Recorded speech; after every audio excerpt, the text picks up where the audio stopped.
안녕하세요 여러분, 힘내 한국어입니다.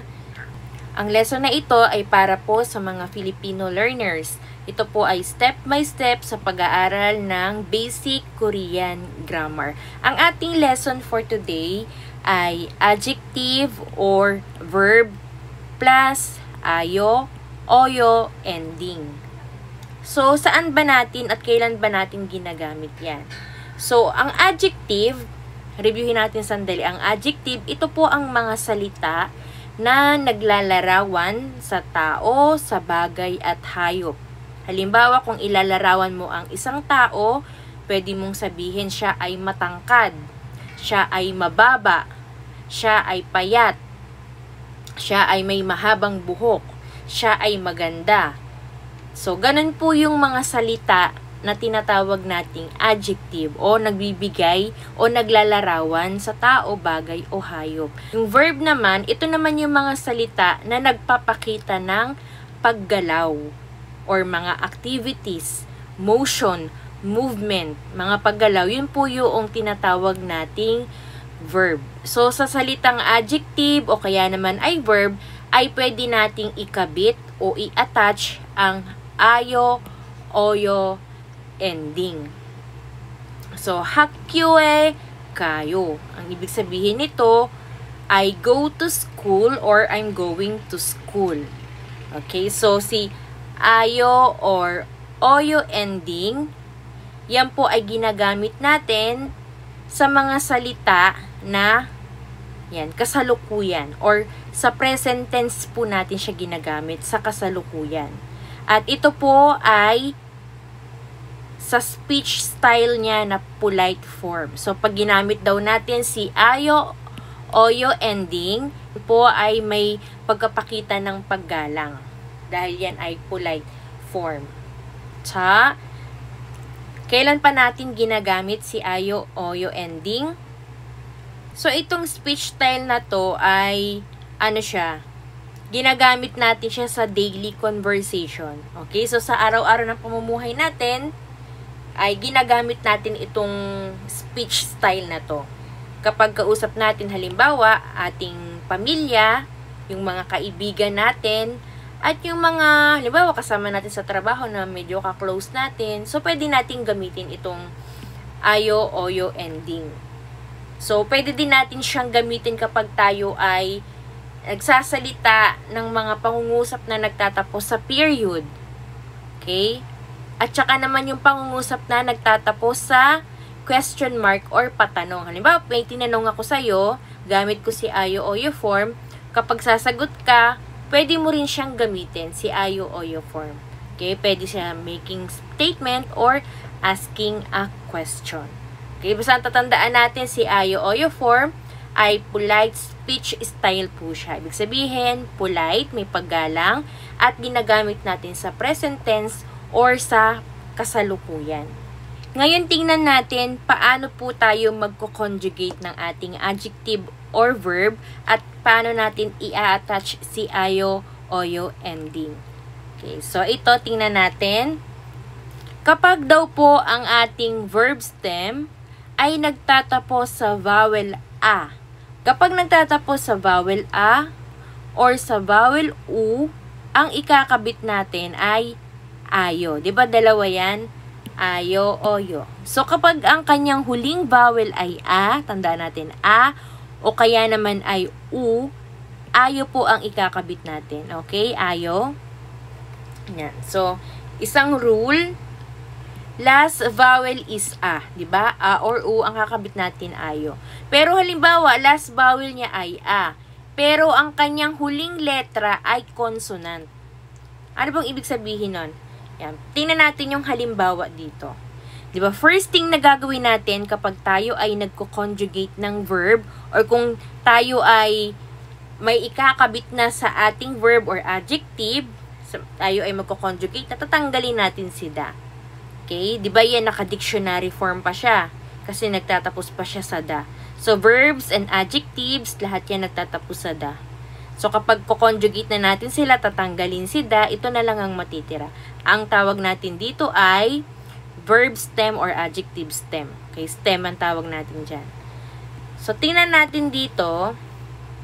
Ang sabi, last vowel ay A. Last vowel niya ay A. Pero, ang kanyang huling letra ay consonant. Kasi ito yung last letter, di ba? Di ba ganyan yan? An. So, ito last letter, pero ito yung last vowel niya. Okay, so, although ang kanyang last vowel ay A, pero ang pinakahuling letra niya ay consonant, ang ikakabit daw natin ay ayo. So, buong ayo siya with bilog, with ing. Ito, yung ayo na yan. Buo yan ikakabit natin. So, kaya ang mangyayari, an plus ayo, magiging anjayo. Diba? Magiging anjayo na siya. Anjayo. Anjayo. So, magiging ganyan na po ang kanyang kalalabasan. Next naman, patta.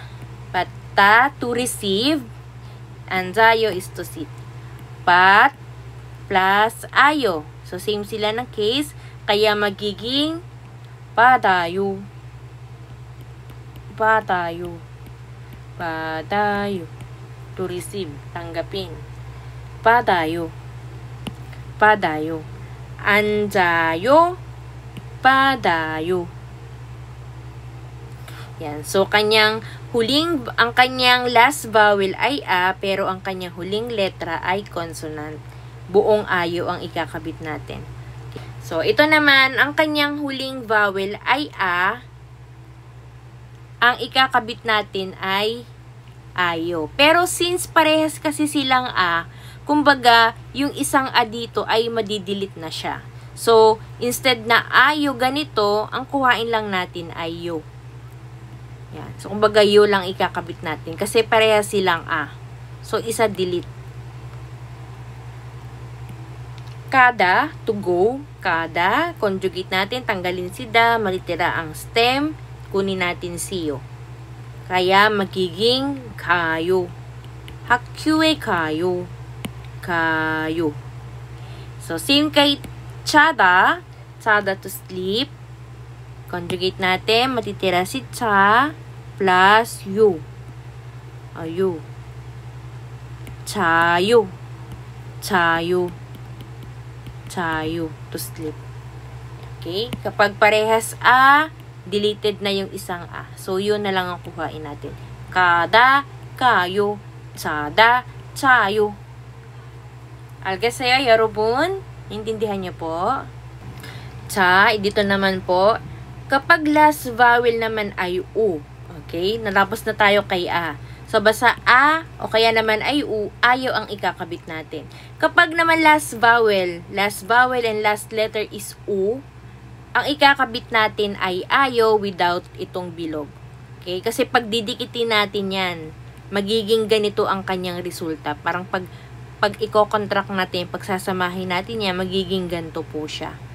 Okay, halimbawa ng word na uda, to come, uda, tanggalin natin si da, matitira ay u, tapos kuhain natin si ayo without bilog, pagsamahin natin, u, dikit natin dito si a. Yan. Ganyan ang magiging resulta niya. Yan, magiging uda, magiging wayo. Same kay puda, to see or to watch, kuhain natin ang stem pu plus ayo. Sulat natin. Pu.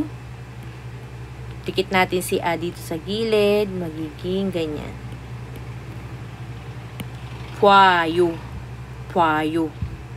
Hyongwa payo. Puayo. To see or to watch. Uda. Wayo. Puda. Wayo. Okay. Okay, next naman. Yan. Tapos na tayo kay ayo. Ngayon pupunta tayo kay oyo. Kailan natin ginagamit or kailan natin ikinakabit si oyo? Kapag ang adjective or verb stem ay nagtatapos sa ibang vowels, okay, sa kanina si a at si u. So, kapag hindi a at hindi o o other vowels, basta hindi a, hindi o, ang ikakabit natin ay oyo. Halimbawa, si si o, yo, i, etc. Basta hindi a, hindi u, oyo po ang ikakabit natin. So, yung letra niya ay consonant, ikakabit natin buong oyo, kasama si iyong, kasama yung bilog. Halimbawa, yung word na ikta, to read, ikta. Kuhain natin ang stem, ik.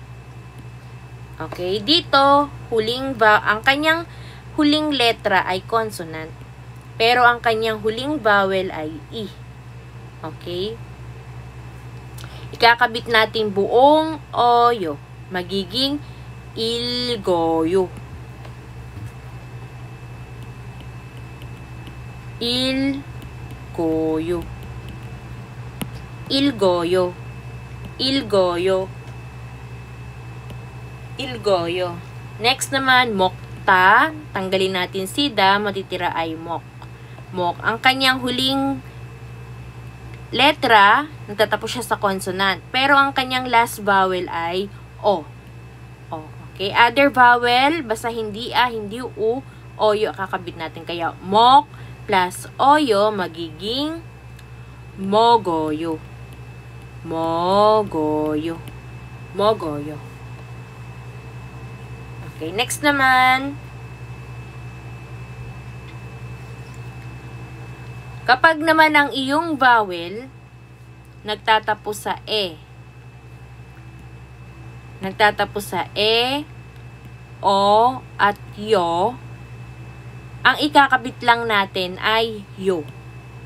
Tatanggalin na natin yung o sa oyo. Kumbaga basta e, o, at yo, ang ikabit lang natin ay yo. Okay, tingnan natin ang halimbawa. To send, puneda. Puneda. Kuhain natin ng stem, pune. Nagtatapos siya sa e, diba? E. So, sabi, kapag e, o, at yo, ang i-add lang natin ay yo. So, puneyo. Puneyo. To send. Add. Puneyo. Puneyo. Puneyo. Next, kyoda. Kyoda. Kunin natin ang stem. Kyo. Ayan ang kyo. Plus yo. Kyoyo. To on. To turn on. To turn on. Kyoda. Kyoyo. Kyoyo. Okay, next. Kapag naman ang iyong huling vowel ay i, ang ikakabit natin ay oyo. Okay, oyo lang. Yan siya. Mashida. Mashi plus oyo without the bilog. Wala si iyang. So, ang mangyayari niyan, si i plus si o magiging yo. Parang ganun ang formula niya. I plus o equals yo. Okay, so i plus o i plus o equals yo. Yo, yo. So, magiging bashida, tanggalin si da, bashi plus oyo equals bashoyo. Bashoyo. To drink yan, mashida, uminom. Bashoyo. Tingnan naman po natin ng mga sample sentences dito. Gamitin natin yung pag-aralan natin kanina. Word na kada, ibig sabihin ay go, to go. So, kada, magiging kayo siya, di po ba? Dahil, ang kanyang huling vowel ay a kapag tinanggal natin si da. So, ka, a, plus ayo, kukuhain na lang natin si yo. I-delete na natin yung isang a. So, magiging kayo. Kayo. Kayo. Odie kayo? Odie kayo? Diba, tinatanong niya, question. Odie kayo? Ang sabi, pwede siyang gamitin sa question at sa statement. Kapag sinagot natin yung tanong, pwede din natin siyang gamitin. Odie kayo? Where are you going? Odie kayo? Sabi niya, I'm going to school. 학교에 가요. 학교에 가요. 어디에 가요? 학교에 가요. 학교에 가요. 가다 magiging kayo. 학교에 가요. Next. So, sa mga hada naman magiging heyo. 지금 뭐 해요? Yan ay hada. Ibig sabihin yan, gawa, ginagawa. Magiging heyo. Anong ginagawa mo ngayon? 지금 뭐 해요? What are you doing now? Sabi niya, hada magiging heyo yan. 지금 뭐 해요? 숙제해요. 숙제해요. Ginagawa ko ang aking homework.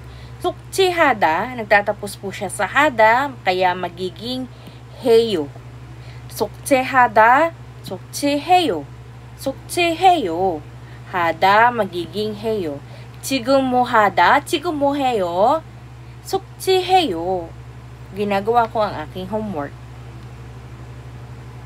Next naman, 먹다, magiging 먹어요.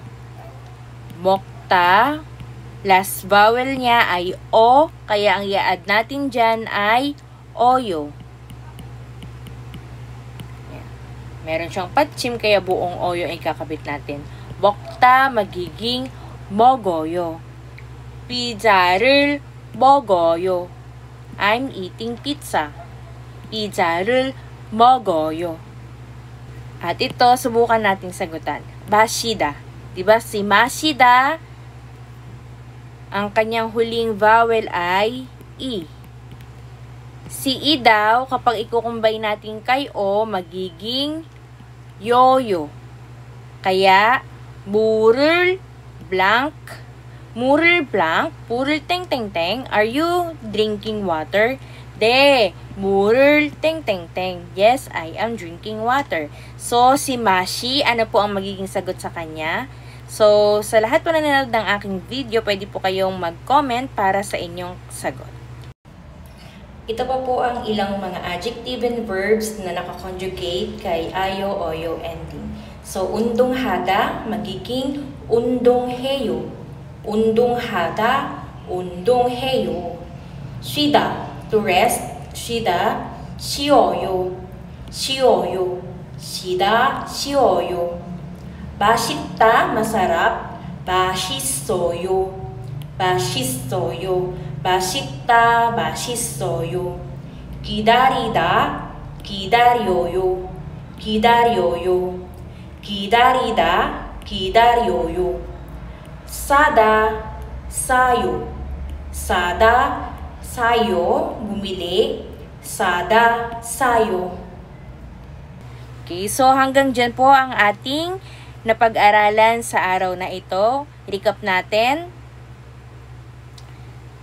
Adjective or verb plus ayo, oyo, ending. Ginagamit natin ito sa kasalukuyan, present tense, at yan po ay speech style na polite form. Ibig sabihin ay polite siya or may paggalang.